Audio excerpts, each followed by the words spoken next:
Israel ने Donald Trump को 2026 का नोबेल शांति पुरस्कार देने की मांग करके सबको चौंका दिया था और अब पाकिस्तान भी उसी नोबेल रेस में उतर आया है। ट्रंप के चारों ओर अचानक एक ऐसा डिप्लोमेटिक तूफान खड़ा हो गया है जिसमें कुछ उन्हें शांति का मसीहा बता रहे हैं तो कुछ इसे राजनीतिक नौटंकी कहकर खारिज कर रहे हैं।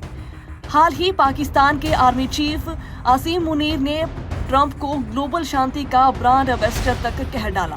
वहीं इजराइल के प्रधानमंत्री नेतन्याहू ने भी ट्रंप की तारीफ करते हुए उनकी मिडल ईस्ट पीस डिप्लोमेसी को ऐतिहासिक बताया, जिसमें अब्राहम अकॉर्ड्स, यूएई, बहरीन जैसे देशों के साथ हुए शांति समझौते और गाजा ईरान के बीच सीज फायर को उनकी बड़ी उपलब्धियों में गिना गया। ताजा घटनाक्रम में अब पाकिस्तान का नया दावा सामने आया है कि ट्रंप ने भारत और पाकिस्तान के बीच बढ़ते सैन्य तनाव को संभाला, जिसके चलते 10 मई को दोनों देश के बीच सीज फायर हो पाया।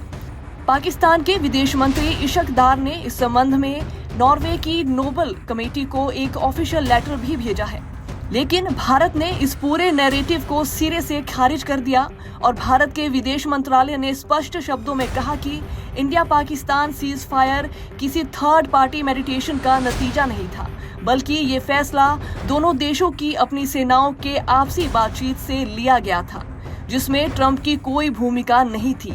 भारत ने ये भी आरोप लगाया कि कुछ देश नोबेल जैसे संवेदनशील सम्मान को राजनीतिक फायदे के लिए इस्तेमाल कर रहे हैं, जिससे वे ग्लोबल स्टेज पर ध्यान खींच सके। ये भी सच है कि जहां ट्रंप की कुछ डिप्लोमेटिक कोशिशों को शांति केंद्रित माना गया, वहीं उनकी लीडरशिप कई बार ग्लोबल क्रिटिसिज्म का कारण बनी, चाहे वो नाटो सहयोगियों से खींचताव हो, ईरान न्यूक्लियर डील से अमेरिका का हटना हो या फिर यूएन जैसे अंतर्राष्ट्रीय संस्थानों के प्रति उनका टकराव वाला रवैया। उनके कार्यकाल में यूएस चाइना के बीच व्यापार युद्ध तेज हुआ और क्लाइमेट चेंज समझौते से पीछे हटने से उनकी इंटरनेशनल क्रेडिबिलिटी को भी नुकसान पहुंचा। तो क्या कुछ चुनिंदा डिप्लोमेटिक सक्सेसेस उन्हें नोबेल शांति पुरस्कार के लिए योग्य बनाती है? इजराइल और पाकिस्तान दोनों ट्रंप का समर्थन करके अपने पॉलिटिकल गोल्स को साधना चाहते हैं। ईरान के लिए ये नेतन्याहू की घरेलू छवि को मजबूत करने का मौका है और पाकिस्तान के लिए एक बड़ी जियोपॉलिटिकल अवसर।